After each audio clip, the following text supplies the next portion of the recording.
Okay, it's been almost a week since the one of the saddest days of my life.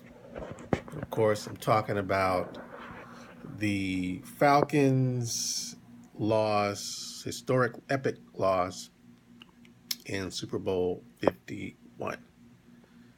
Don't need to rehash the details of whatever to come back. We all know how awful it was. I'm assuming you're a Falcons fan, longtime Falcons fan. If you're not, I'm not talking to you. So I don't want to hear none of this blah blah blah. I'm talking to Falcons fans. So this game, like I said, was one of the saddest days of my life, and I'm never gonna forget this game, just like all the others. But I haven't really watched any, didn't really watch any TV, any sports center, any news, anything like that until like Thursday when I caught watched the Duke UNC game. Also a UNC Tar Heels basketball fan. Of course, they lost too. That's for another story. But um, yeah, I started seeing all these things on the internet about Falcons choking, whatever. I get it.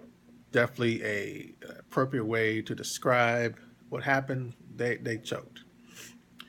But for Falcons fans, and I'm talking about those like myself, I'm 44, who have been a Falcons fan for a long time, and probably if you're 35 years or older, I'm talking to you because our history is not the greatest. You got to be diehard to be a Falcons fan, and for a Falcons fan, you might say they choked. I could say that too. But all you have as a Falcons fan is hope. You just hope. No matter what season it is, no matter what game it is, no matter how well they were playing, there's always something during the game,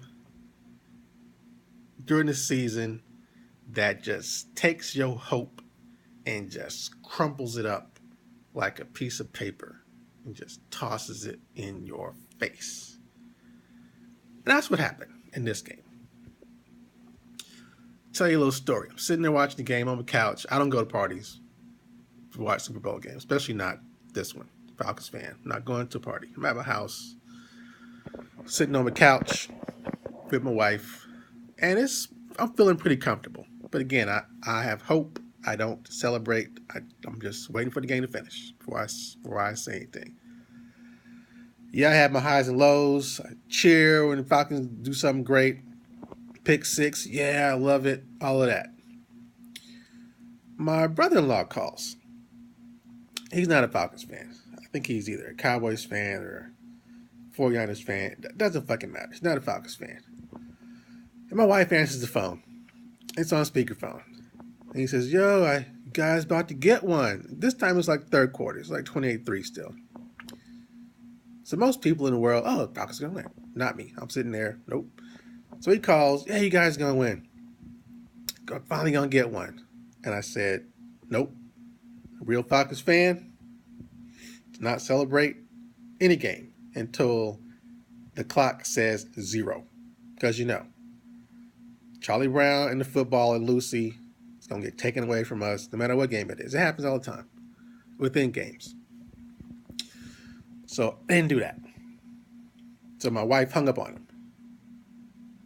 And from that point on, after he called and said what he said, introduced his mojo into my space. And I don't believe in stuff like that. But I'm just saying, at that point in time, he said it. And from that point on, the game went to shit.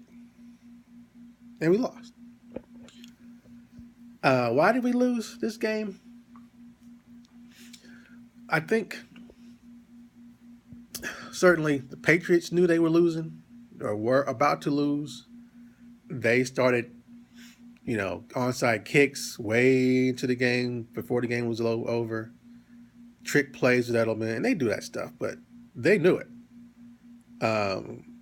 Statue of Liberty play for a 2-point conversion. They knew it. But I blame this not on Kyle Shanahan. I blame this on Dan Quinn versus the balls and the brilliance, and I'll say it because they win, so I can't take it away from them, of Bill Belichick and Tom Brady. I just like to say that. And here's the difference. Bill Belichick recognized at various points in the game, if he didn't do something to make it different, his team was going down in flames. And what am I talking about? The onside kick, the third down pass that Edelman threw, that was some form of, okay, we got to do something different. So what we've been doing, it ain't working. The 4th and 3 they went for it, they got it. The way they kick off the balls, the Falcons did not have great field position like any of this game, except for the turnovers that they got. The turnover, fumble, and the onside kick, which they didn't score on. But versus Dan Quinn and him not recognizing at what moment he was going to win the game. I'll say that again. Bill Belichick recognized various critical points in the game that if he didn't do something, he was going to lose. Versus Dan Quinn, who didn't recognize at what point he needed to do something different so that he was going to win the game. What I'm talking about here, Falcons have been aggressive all